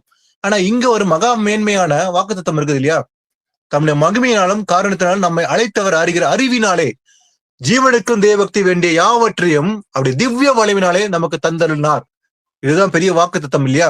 அப்போ மகா மேன்மையுள்ள அருமையான வாக்கு தத்தங்களும் அவையினாலே நமக்கு அளிக்கப்பட்டிருக்கிறது. வாசிக்கலாம் லூக்கா 4 அதிகாரம் 35-36. அதற்கு இயேசு, நீ பேசாமல் இவனை விட்டு புறப்பட்டு போ என்று அதை அதட்டினார். அப்பொழுது பிசாசு அவனை ஜனங்களின் நடுவே விழத்தள்ளி அவனுக்கு ஒரு சேதமும் செய்யாமல் அவனை விட்டு போய்விட்டது. எல்லோரும் ஆச்சரியப்பட்டு, இது என்ன வார்த்தையோ, அதிகாரத்தோடும் வல்லமையோடும் அசுத்த ஆவிகளுக்கு கட்டளையிடுகிறார், அவைகள் புறப்பட்டு போகிறதே என்று ஒருவர் பேசிக் கொண்டார்கள். ஆமேன். ஆமேன். ஒரு அசுத்த ஆவியுள்ள ஒரு மனுஷன் அவனை சுகம் கொடுக்குறாரு இயேசு. அவனுக்குள்ள அசுத்த ஆவி இருக்குது. அதனால ஆண்டவர் அவனை பார்த்து அதட்டுறாரு. எப்படி? நீ பேசாமல் இவனை விட்டு புறப்பட்டு போ என்று அதை அதட்டினார். அந்த பிசாசு அதட்டுறார். அவனுக்குள்ள பிசாசு இருக்குது. அப்போது பிசாசு அவனை ஜனங்களின் நடுவே விழத்தள்ளி அவனுக்கு ஒரு சேதமும் செய்யாமல் அவனை விட்டு போய்விட்டது. பாருங்க, இயேசு கிறிஸ்து ஒண்ணுமே செய்யல. ஆனா இன்னைக்கு பாத்தீங்கன்னாக்கா அநேகர் பாத்தீங்கன்னாக்கா ஒரு மாய்மலம் பண்றாங்க. ஒருத்தருக்குள்ள பிசாசு இருக்குதுப்பா, அவனை துரத்தணும்னு சொல்லி அவனை இழுத்து அடிச்சு அந்த பிசாசு துரத்தன்னு சொல்லி அவனை காயமா படுத்துறாங்க. ஆனா இயேசு பாருங்க, இங்க யாருன்னா காயப்படுத்துறாரா? அந்த பிசாசுக்கு ஒரே ஒரு கட்டளை தான் போடுறாரு, அவனை அதட்டுறாரு இல்லைங்களா? புறப்பட்டு போ, இவனை விட்டு புறப்பட்டு போன்னு சொல்லும் போதே அவனை வச்சு அலைக்கடிச்சு வெளியே தள்ளிட்டு போயிடுது. அவர் ஒண்ணுமே செய்யலை இல்லையா? அப்போ நமக்குள்ள விசுவாசம் இருந்தால் நாம கூட அது செய்ய நமக்கு அதிகாரம் உண்டு. அவனுக்கு ஒரு சேதமும் செய்யாம விட்டு போயிடுச்சு. எல்லாரும் ஆச்சரியப்பட்டு என்ன சொல்றாங்க? இது என்ன வார்த்தையோ, அதிகாரத்தோடும் வல்லமையோடும் அசுத்தாவிகளுக்கு கட்டளை இடுகிறார். இதை பார்த்து ஆச்சரியப்படுறாங்க இயேசு கிறிஸ்து பார்த்து. இது என்ன வார்த்தை, என்ன அதிகாரம், என்ன வல்லமை, அசுத்தாவிகளும் கட்டளை இடுகிறார். அசுத்தாவி கட்டளைறாரே, இது என்ன வல்லமை, இது என்ன வார்த்தையோன்னு சொல்லி அவங்க எல்லாருமே ஆச்சரியப்பட்டு எல்லாம் பாக்குறாங்க. ஏன்னா நமக்கு கூட இன்னைக்கு இயேசு கிறிஸ்து அந்த அதிகாரம் கொடுத்துக்கிறார். ஒரு சில பேர் நினைக்கிறாங்க என்னன்னாக்கா, அதாவது வரம் பெற்றவன் தான் அதை செய்ய முடியும், வரன் இருந்தாதான் செய்ய முடியும். அப்ப வரம் பெற்றன்னு சொல்லி ஒரு தனி மனிதனை காட்டி இன்னைக்கு அவனுக்கு மேன்மை செலுத்துறாங்க. ஆனா வரம் பெற்றவன்னு இது செய்யலாமா? அந்த அதிகாரம், அந்த வல்லமை பயன்படுத்தி ஒரு பிசாசு துரத்த முடியுமா? இல்ல நமக்கு அத்தனை பேருக்கும் அதிகாரம் கொடுத்துதான்னு சொல்லி நிதானிக்கலாம். மார்க் 14 சொல்றாரு இல்லைங்களா? தெளிவா இருக்குது. விசுவாசிகளால் நடக்கும் அடையாளங்கள். அப்ப இயேசு கிறிஸ்து விசுவாசிக்கிற அத்தனை பேருக்கும் அடையாளம் உண்டு. என்ன? என் நாமத்தினால் பிசாசுகளை துரத்துவார்கள். அது மாத்திரமல்ல, நவமான பாஷைகளை பேசுவார்கள், சர்ப்பங்களை எடுப்பார்கள், சாவுக்கு ஏதுவான யாதொன்று குடித்தாலும் அது அவர்களை சேதப்படுத்தாது, வியாதியஸ்தர் மேல் கைகள் வைப்பார்கள், அப்போது அவர்கள் சொஸ்தமாவார்கள். இது யாருக்கு அதிகாரம் உண்டு? அத்தனை பேருக்கும் இல்லையா? அப்போ இயேசு கிறிஸ்து நாமத்தை விசுவாசிக்கிற அத்தனை பேருக்கும் அந்த அதிகாரம் உண்டு. அந்த அதிகாரத்துல ஒரு பிசாசை துரத்த முடியும், அதே போல ஒரு நோய்களை குணப்படுத்த முடியும். ஏன்னா அப்ப தேவனுடைய வல்லமையினால்தான் ஒரு பிசாசு வெளியே போகுது. அந்த நாமத்துக்கு அந்த வல்லமை உண்டு என்பதை நாம் அறிந்து கொள்ள வேண்டும். அப்ப அதெல்லாம் அந்த ஜனங்க பார்த்து ஆச்சரியப்படுறாங்க. அவங்க சொல்றாங்க, இது என்ன வார்த்தையோ, அதிகாரத்தோடும் வல்லமையோடும் அசுத்த ஆவிகளுக்கும் கட்டளையிடுகிறார். இயேசு கிறிஸ்து எப்படி கட்டளையிட்டார்? அதிகாரத்தோட வல்லமையோட கட்டளையிடுறார். அப்ப இயேசு நமக்கும் அந்த அதிகாரம் உண்டு. அந்த அதிகாரத்தை பயன்படுத்த வேண்டும். நாம் ஒவ்வொருவரும் பயன்படுத்த வேண்டும். வாசிக்கலாம் லூக்கா 9 அதிகாரம் 1-2. அவர் தம்முடைய 12 சீஷரையும் வரவழைத்து சகல பிசாசுகளையும் துரத்தவும் வியாதி உள்ளவர்களை குணமாக்கவும் அவர்களுக்கு வல்லமையையும் அதிகாரமும் கொடுத்து தேவனுடைய ராஜ்யத்தை குறித்து பிரசங்கிக்கவும் பிணியாளிகளை சொஸ்தமாக்கவும் அவர்களை அனுப்பினார். ஆமென். இயேசு கிறிஸ்து தம்முடைய சீஷர்களை அழைத்து 2 பேரா அவங்களுக்கு அதிகாரம் கொடுத்து அனுப்புறாரு.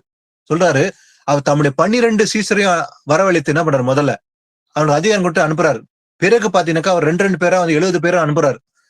அப்ப முதல்ல அனுப்பும் போது தம்முடைய சீஷர்களை அனுப்பிட்டு சொல்றாரு, சகல பிசாசுகளையும் துரத்தவும் வியாதி உரலை குணமாக்கவும் அவருக்கு என்ன கொடுக்கிறாரு? வல்லமையும் அதிகாரம் கொடுத்தார்.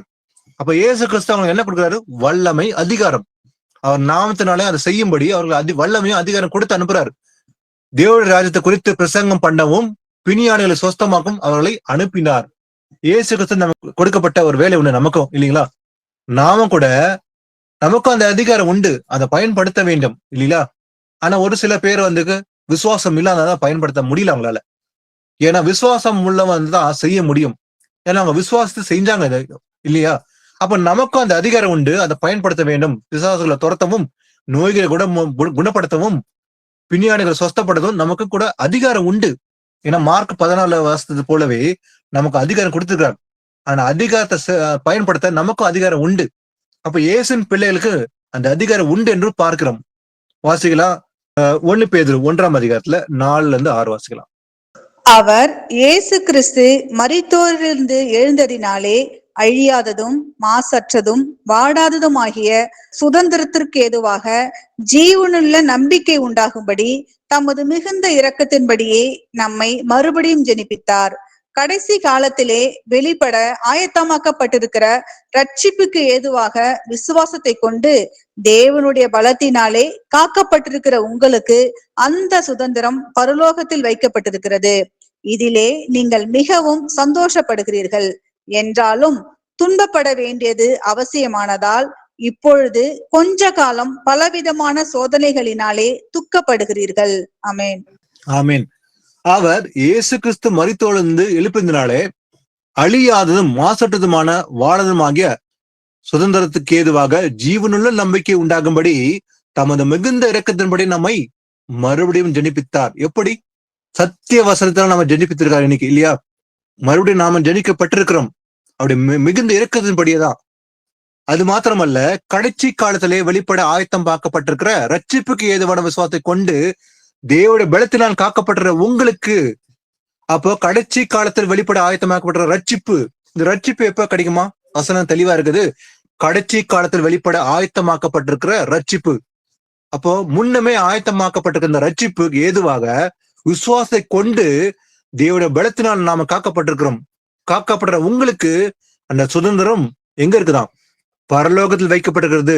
அந்த ஃப்ரீடம் எங்க இருக்குது? கிங்டம் ஆஃப் காட், இல்லையா? அந்த ரட்சிப்பு எப்ப கிடைக்கும் போது? இயேசு கிறிஸ்து வரும்போது. ஏன்னா வசனம் சொல்லுது, அவர் தமக்காக காத்து கொண்டிருக்கிற ரட்சிப்பு அருளும்படி இழந்தரம் பாவம் இல்லாமல் தரிசனம் ஆவார். அப்போ இயேசுவின் வருகையின் போதுதான் 2ஆம் வருகையில அந்த ரட்சிப்புன்னு சொல்லி பார்க்கிறோம். ஏன்னா இது முன்னமே இயேசு கிறிஸ்து ஆயத்தம் பண்ணி வச்சிருக்கார். அப்போ தேவ பலத்துல காக்கப்பட்டிருக்கிற நாம அந்த ரட்சிப்பை பெற போகிறோம். அது மாத்திரமல்ல, இதனாலே நீங்கள் மிகவும் சந்தோஷப்படுகிறீர்கள். அப்ப எதுல சந்தோஷப்படுறோம்? இதனாலதான் சந்தோஷப்படுறோம். இயேசு வருவாரு, அந்த ரட்சிப்பு அடைவேன், அந்த சுதந்திரம் எனக்கு வைக்கப்பட்டிருக்குது பரலோகத்தில் அப்படின்ற சந்தோஷம் இருக்குது, இல்லையா?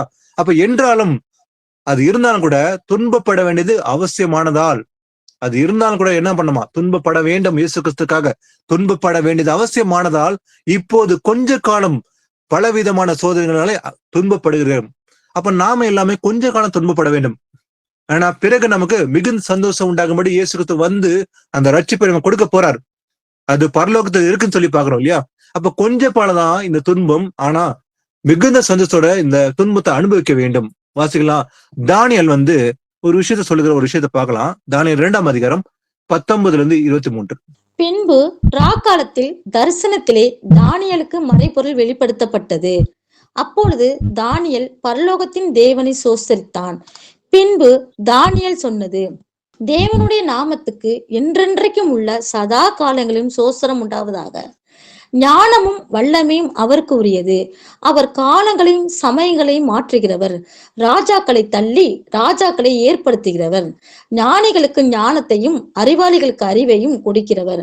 அவரே ஆழமும் மறைபொருளுமானதை வெளிப்படுத்துகிறார். இருளில் இருக்கிறதை அவர் அறியார். வெளிச்சம் அவரிடத்தில் தங்கும். என் பிதாக்களின் தேவனே, நீர் எனக்கு ஞானமும் வல்லமையும் கொடுத்து நாங்கள் உம்மிடத்தில் வேண்டிக் கொண்டதை இப்பொழுது எனக்கு அறிவித்து ராஜாவின் காரியத்தை எங்களுக்கு தெரிவித்தபடினால் உம்மை துதித்து புகழ்கிறேன் என்றான். ஆமேன். ஆமேன். அதாவது அந்த ராஜாவுக்கு தரிசனம் வருது. அந்த தரிசனத்தை குறித்து தெளிவில்ல. பிறகு தானியேல் தான் அதுக்கான தெளிவை கொடுக்குறான். அவன் சொல்றத பாருங்க. பின்பு காலத்தை தரிசனத்திலே தானியேலுக்கு மறைப்பொருள் வெளிப்படுத்தப்பட்டது. அந்த தரிசனத்துக்காக அது அர்த்தம் தானியேலுக்கு ஆண்டவர் அதை வெளிப்படுத்துற அந்த தரிசனத்தை. அப்போ அந்த தரிசனத்தை யாருக்குமே தெரியல. அந்த தரிசனம் ஆனா தானியலுக்கு மட்டும் தான் தெரிந்தது. ஆண்டவர் அந்த தரிசனத்துக்கு விளக்கத்தை கொடுத்தார். அப்போது தானியல் அவன் சொல்றான், பரலோகத்தின் தேவனை ஸ்தோத்தரிக்கிறேன். ஏன்னா பின்பு தானியல் சொல்றான், தேவனுடைய நாமத்துக்கு என்றென்றைக்கும் உள்ள சதாகாலம் ஸ்தோத்திரம் உண்டாவத ஞானமும் வல்லமையும் அவருக்கே உரியது.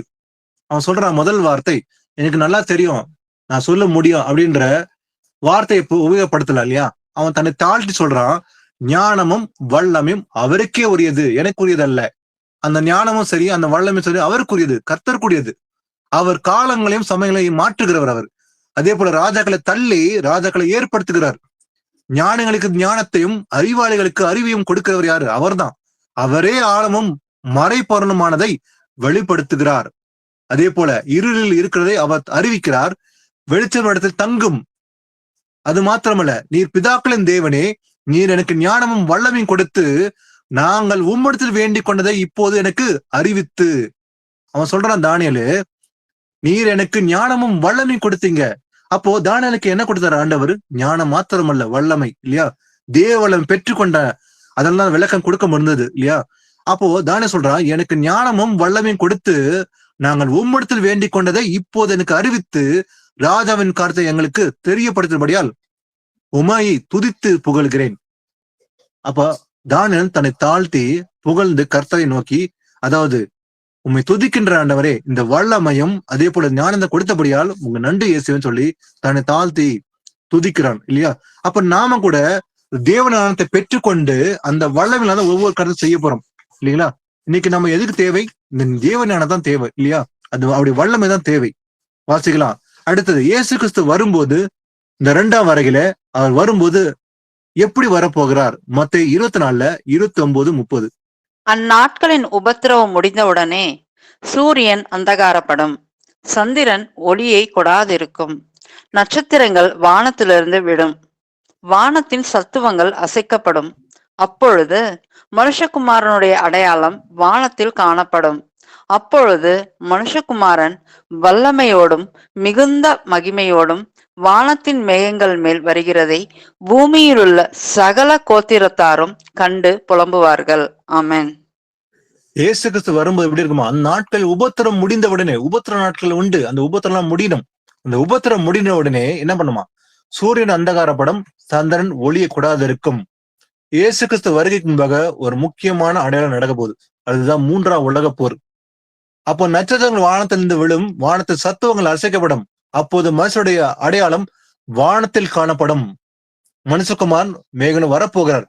அப்போ மனுஷகுமார் வல்லமையோட அவர் வரும்போது எப்படி வர்றாராம்? வல்லமையோடும் மிகுந்த மகிமையோடும் வானத்தின் மேகன் மேல் வருகிறதை பூமியில சகல கோத்திரத்தாரும் கண்டு புலம்புவார்கள்.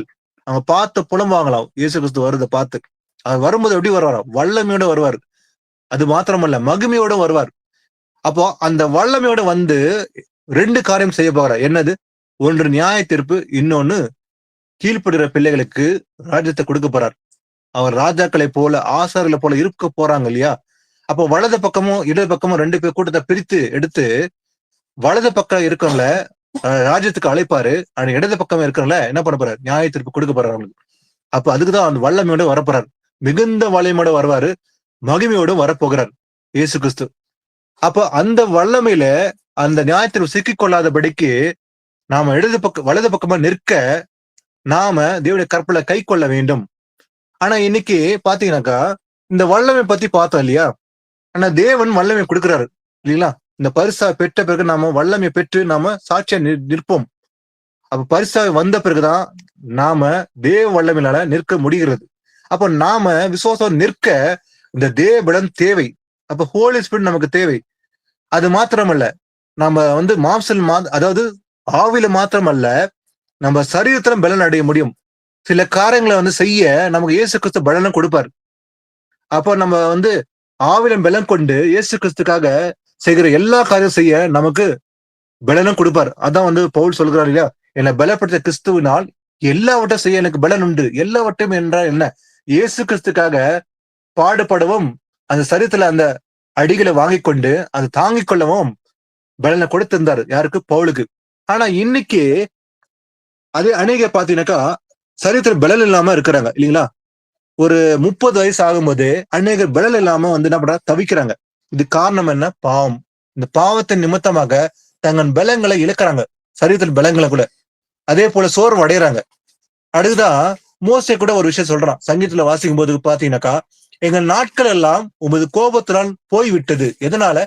பாவத்தின் நிமித்தாக. அதான் சொல்றான், எங்க நாட்கள் எல்லாம் உமது கோபத்தால் போய்விட்டது. ஒரு கதையை போல் எங்கள் வருஷங்களை கழித்து போட்டோம்.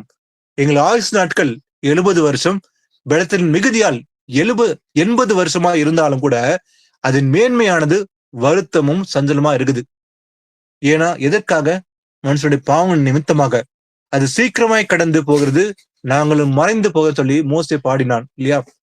அப்ப இன்னைக்கு கூட அன்னைக்கு வாழ்ந்த நாட்களை போல இல்லை.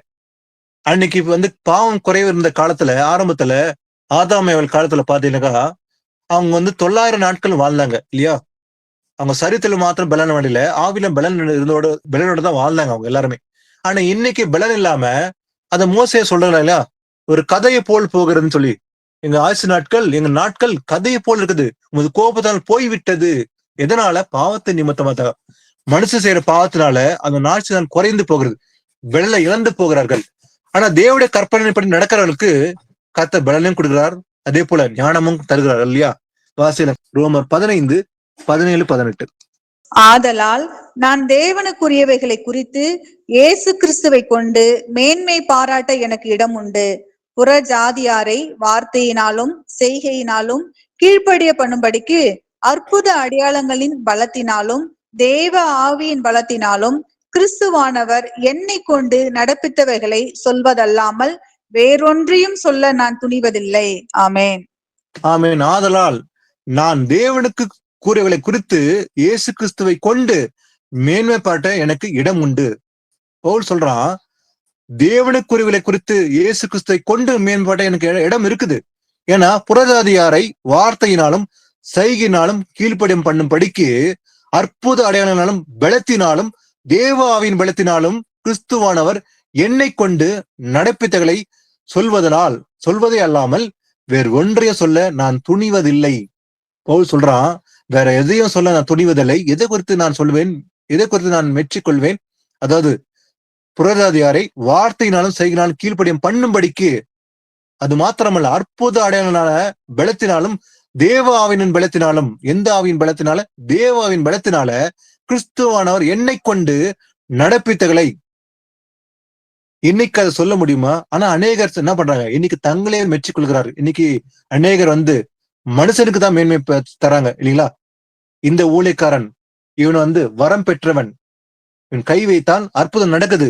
ஆனா பவுல் சொல்றான் பாரா, தேவ ஆவியினால் பலத்தினாலும் கிறிஸ்துவன் என்னை கொண்டு நடப்பித்தகளை சொல்வதே அல்லாமல் வேறு ஒன்றையும் சொல்ல நான் துணிவதில்லை. பவுல் வந்து நல்ல ஊழியக்காரனா இருந்தான். அதான் சொல்றான், தேவோட பலத்த சத்துவத்தால் எனக்கு அளிக்கப்பட்ட வரமாகிய அவருடைய கிருபினாலே இந்த சுவிசேஷத்துக்கு ஊழியக்காரனே. எப்படி ஊழியக்காரனா? அவன் சொல்றான், தேவோட பலத்த சத்துவத்தால எனக்கு அளிக்கப்பட்ட வரமாகிய அவருடைய கிருபை, அந்த கிருபினால் தான் இந்த காஸ்பலுக்கு நான் வந்து என்ன பண்ணேன், நான் சுவிசேஷக்காரனா ஆயிட்டேன். பரிசுத்தவான்கள் எல்லோரிலும் சீரனாகிய நான் கிறிஸ்துவுடைய அளவற்ற ஐசத்தை புறதாயத்தில் சுவிசேஷமாய் அறிவிக்கிறதுக்காக இந்த கிருபை எனக்கு அளிக்கப்பட்டது. அப்போ பவுலுக்கு கிருபை அளிக்கப்பட்டது எதற்காக? சுவிசேஷம் அறிவிப்பதற்காக. யாருக்கு? அதாவது புறதாதிக்கு சுவிசேஷம் அறிக்கும்படி இந்த கிருபை எனக்கு அளிக்கப்பட்டிருந்தது. எதனால?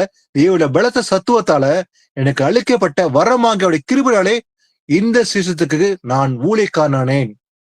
அப்ப பவுல் கூட பலம் பெற்று தேவ பலத்துல காக்கப்பட்டு அவன் வந்து கடைசி வரைக்கும் பாருங்க, கடைசியில அப்படி எப்படி வந்து சாட்சியா இருந்தான். 14 வருஷம் அவன் தன் வீட்டுல வாடகை எடுத்து இயேசு கிறிஸ்துக்கு வந்து சுவிசேஷம் அறிவித்து இயேசு கிறிஸ்துக்காக சாட்சியாக மரித்தான்னு சொல்லி பார்க்க முடியும். இப்ப இன்னைக்கு நாம கூட இயேசுக்கு சாட்சி உள்ள வாழ்க்கை வாழ்ந்து முடிவடைந்து வந்து நிலைத்திருக்க நமக்கு தேவையான தேவ பலம் இல்லையா? அதான் ஆரம்பத்துல வாசம், பரிசுத்தாவிய உங்களுக்கு வரும்போது நமக்கு என்ன நடக்கும்? பலன் அடைவோம். பலன் அடைந்து எருசலேம், யூதா, சமாரியா, பூமியின் கடைசி பரிதம் யாருக்கு சாட்சியா இருப்போம்? இயேசு கிறிஸ்துக்கு நாம சாட்சியா இருப்போம். அப்ப நாம பரிசுத்தாவை பெற்றுக்கொண்டால்தான் நாம் தேவ பலனால் காக்கப்பட்டு நினைத்திருக்க முடியும். ஏன்னா வரும்போது நமக்கு என்ன தேவை? முத்திரை. ஏன்னா மீட்கப்படும் நாளுக்கென்று பெற்ற முத்திரை என்று எழுதுறது. எது முத்திரை? இயேசு கிறிஸ்து கொடுத்த அந்த பரிசுத்த ஆவி. அப்ப இயேசு கிறிஸ்து தான் பரிசுத்த ஆவியாக நமக்குள்ள இருக்காரு. அப்ப ஹோலி ஸ்பிரிட்டா நமக்குள்ள இருக்குது யாரு? இயேசு தான், இல்லையா? அப்ப அவர் நமக்குள்ள இருந்தா அந்த பலத்தினால் நாம் நடக்க முடியும். கிறிஸ்துக்குள்ள எல்லாமே செய்ய முடியும். எல்லாம் பலப்படுத்த கிறிஸ்துவரால் எல்லாவற்றும் செய்ய எனக்கு பலன் உண்டு என்று நாம சொல்ல முடியும். ஆமீன். கர்த்தருக்கே மகிமை உண்டாவதாக. முடிவு ஜபத்தை யாருன்னா ஒருத்தர் செய்யுங்க. பிரதர் சிஸ்டர் யாருன்னா ஒருத்தர் ஒரு முடிவு ஜபம் செய்யுங்க.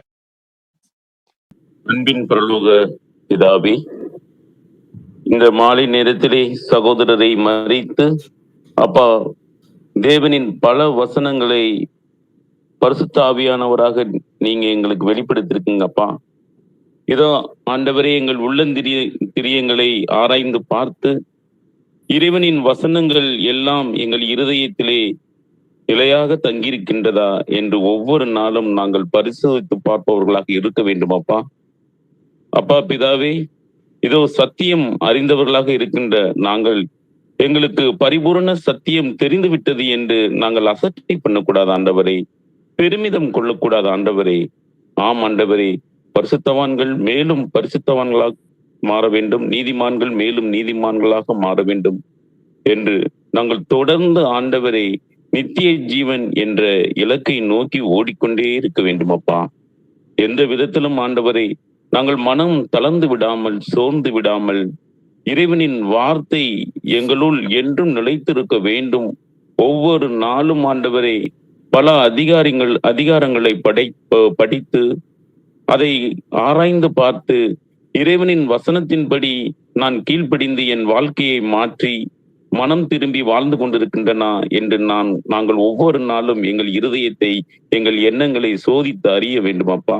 எந்த பாவங்களும் எங்களை ஆட்கொள்ளாமல் ஆண்டவரே, மாமிச உலகத்திலே வாழ்ந்து கொண்டிருக்கின்ற நாங்கள் பல மனிதர்களிடம் பழகும் போது கூட ஆண்டவரை இறை வார்த்தையின்படி நாங்கள் அவரிடம் பழகுகின்றோமா? எத்தனை ஆத்மாக்களை நாங்கள் மனமாற செய்கின்றோம்? ஆம் ஆண்டவரே, அவரவர் பலனுக்கு ஏற்றவாறு நீங்கள் ஆவியின் வரங்களை கொடுத்திருக்கின்றப்பா. அந்த ஆவியின் வரங்களை எங்களுக்கு பலனுக்கு ஏற்றவாறு நாங்கள் பயன்படுத்துகின்றோமா? அதற்கு முழு முயற்சியோடு சில நபர்களுக்கு சீசர்களாக மாறும் பல ஆத்மாக்களை மாற்றக்கூடிய அந்த வரத்தை கொடுத்திருக்கின்றேன். சில நபர்களுக்கு தீர்க்க தரிசனம் சொல்லக்கூடிய வரத்தை கொடுத்திருக்கின்றேன். சில நபர்களுக்கு நற்செய்தியை அறிவிக்கக்கூடிய வரத்தை கொடுத்திருக்கின்றப்பா. அந்த விதத்திலே இந்த சபை கூடுகையிலே வந்து கலந்திருக்கின்ற சகோதர சகோதரிகள் ஒவ்வொருவருக்கும் எந்த வரத்தை கொடுத்திருக்கின்றேன் என்பதை அவர்கள் இயேசுவோடு இணைந்து ஜெபம் செய்யும் பொழுது அவர்கள் அறிந்து கொள்ள வேண்டும். அந்த வரத்தினை முழுமையாக அவர்கள் பயன்படுத்தி கொள்ள அவர்களுக்கு ஒவ்வொருவருக்கும் திராணியை தாங்கப்பா. இதன் மூலமாக ஆண்டவரை நாங்கள் எந்த விதத்திலும் ஆன்லைன் கூடுகையாக இருந்தாலும் சபை கூடுகையா இருந்தாலும் நாங்கள் விட்டு விடாமல் தொடர்ந்து இறைவனின் வார்த்தையை கேட்பதற்காக நாங்கள் மாமிச ரீதியாக எந்த வேலை இருந்தாலும் அதை விட்டு ஓடோடி வந்து இறைவனின் வார்த்தையை கேட்பதற்காக நாங்கள் எந்த நேரத்திலும் அவளோடு கலந்து கொள்ளக்கூடிய அந்த கிருபையை தாங்கப்பா. ஆம் ஆண்டவரை, உமது முடிவு பரிந்த வரைக்கும் நிலை நிற்பவனே ரட்சிக்கப்படுகிறான் என்பதை அறிந்திருக்கணும் அப்பா. எங்கள் ரட்சிப்புக்காக இதோ வானத்திலிருந்து நீங்களே இறங்கி வந்து அப்பா அந்த சிலுவை மரணத்தை ஏற்றுக்கொண்டு பல ஜனங்கள் உமது முகத்தில் காரி துப்பினாலும், ஈட்டியால் உமது விழாவிலே குத்தினாலும், பல விதங்களிலே உங்களை துன்புறுத்தினாலும் ஆண்ட எங்களுக்காக நாங்கள் பாவத்திலிருந்து விடுதலையாக்கி தேவனுக்கு அடிமையானவர்களாக மாற வேண்டும் என்ப ஒரே நோக்கத்தோட எல்லா வேதனைகளையும் நீங்கள் சகித்து கொண்டீர் என்பதை நாங்கள் ஒவ்வொரு நாளும் தியானிக்க வேண்டும் அப்பா. அப்பொழுது கண்டிப்பாக உமது பிள்ளைகளாகவே நாங்கள் தொடர்ந்து பயணம் செய்து உமது பிள்ளைகளாகவே நாங்கள் நித்திய ஜீவனை பெறுவதற்காக கூடிய எல்லா ஆயத்த பணியிலும் தொடர்ந்து நாங்கள் ஈடுபடக்கூடிய ஈவை தருவீங்க, கிருபையை தருவீங்க என்று நம்பிக்கையோடு ஜெபிக்கிறேன் எங்கள் ஜீவனுள்ள நல்ல பிதாவே. ஆமேன். ஆமேன்.